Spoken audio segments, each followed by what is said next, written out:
Alors, pour les étudiants et les apprentis en France, il faut se préparer. 2026 va changer pas mal de choses côté budget. C'est un sujet qui peut paraître un peu complexe, c'est vrai, mais on va voir que c'est vraiment essentiel de bien maîtriser tout ça. Oui, parce qu'on entend parler de tout ça, les APL, les impôts, le salaire, mais les règles du jeu sont souvent un peu floues, n'est-ce pas? Allez, pas de panique. L'objectif, c'est de décortiquer ça ensemble, étape par étape. L'idée, c'est qu'à la fin, tout soit bien plus clair. Voilà le programme. On va commencer avec une question que beaucoup de monde se pose. Est-ce qu'on peut cumuler APL et rattachement fiscal? Ensuite, on passera au gros changement pour les apprentis. Est-ce que ça veut dire pour le salaire à la fin du mois? Puis, on attaquera le fameux casse-tête de la première déclaration de revenus. Et on terminera avec une vue d'ensemble pour prendre les bonnes décisions. C'est parti! Allez, on commence tout de suite avec une situation super courante. L'étudiant qui quitte le nid familial et qui a besoin d'une aide pour son logement.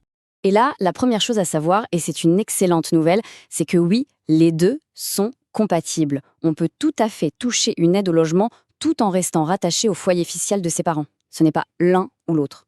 Mais alors comment ça se fait? Eh bien, c'est tout simple, ce sont deux administrations complètement différentes qui s'en occupent. D'un côté, on a la CAF, qui, elle, ne regarde que les revenus personnels de l'étudiant pour calculer l'APL. Et de l'autre, on a les impôts, qui gèrent le rattachement fiscal dans le cadre global de la famille. Deux logiques, deux systèmes qui ne se parlent pas sur ce point.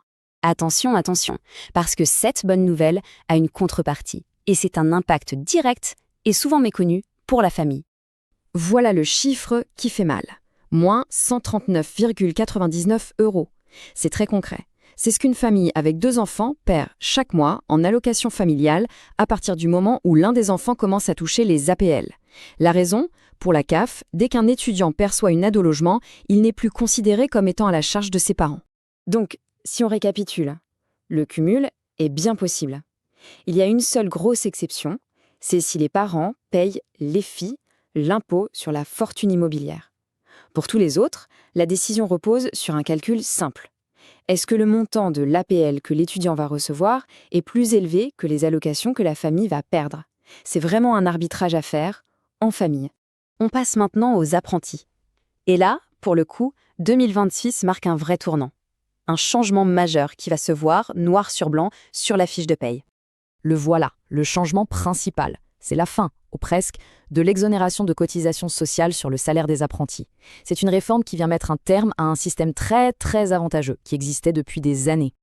Alors, qu'est-ce que ça veut dire concrètement? Jusqu'à maintenant, le salaire brut d'un apprenti était quasi identique à son salaire net. C'était le gros avantage. À partir du 1er janvier 2026, c'est fini. Les cotisations sociales, comme pour tout le monde, la CSG, la CRDS, eh bien, elles seront prélevées. Et ça va créer un écart bien visible entre le brut et ce qui arrive sur le compte en banque. Et bien sûr, ce changement technique, il a une conséquence très directe et bien tangible. C'est une baisse du salaire net perçu chaque mois. L'Association nationale des apprentis de France a sorti la calculette et le résultat est sans appel. On parle d'une diminution du salaire net qui pourrait aller de 101 à 187 € par mois. Pour un budget d'apprenti, c'est juste énorme. Et ce tableau, il illustre parfaitement l'impact concret. Prenons un apprenti de moins de 18 ans en première année. La perte sera autour de 101 €. Pour quelqu'un entre 21 et 25 ans, ça grimpe à 187 €. C'est une baisse purement mécanique et elle touchera tous les nouveaux contrats. Ok, après le salaire, parlons d'un autre sujet crucial, la déclaration de revenus. Parce que qui dit premier salaire, dit aussi première question sur les impôts. Avant de plonger dans les chiffres, il faut absolument comprendre ce qu'est le seuil d'exonération. C'est un concept clé. Imaginez une sorte de franchise. Tous les revenus gagnés en dessous de ce seuil, hop, on n'a même pas besoin de les déclarer. C'est seulement ce qui dépasse qu'il faudra indiquer aux impôts. Et pour les apprentis et les stagiaires, ce seuil, il est vraiment très élevé. Pour les revenus de 2025 qu'on déclarera en 2026, il est de 21 622 €. En clair, ça veut dire que l'immense majorité des apprentis et des stagiaires n'auront absolument rien à déclarer, car leurs revenus annuels seront bien en dessous de ce plafond. Pour les jobs étudiants plus classiques, le seuil est plus bas, c'est vrai. Mais il reste quand même assez important, 5 405 € par an pour les jeunes de moins de 26 ans. C'est une info capitale pour éviter de déclarer des revenus qui sont, en fait, totalement exonérés. Pour résumer, la règle est super simple. On ne déclare que ce qui dépasse le seuil. Un apprenti qui gagne 22 000 € dans l'année, il ne déclare que 378 €. Et point super important, les exonérations pour un job étudiant et pour un stage peuvent se cumuler. C'est un avantage fiscal qui n'est pas du tout négligeable. Bon, il est temps de faire le point. Toutes ces informations, elles dessinent un nouveau paysage financier pour 2026 et ça implique de prendre des décisions assez stratégiques. Alors voici une petite checklist à garder en tête pour 2026. Pour les étudiants, le calcul clé, c'est APL contre allocation familiale qui gagne.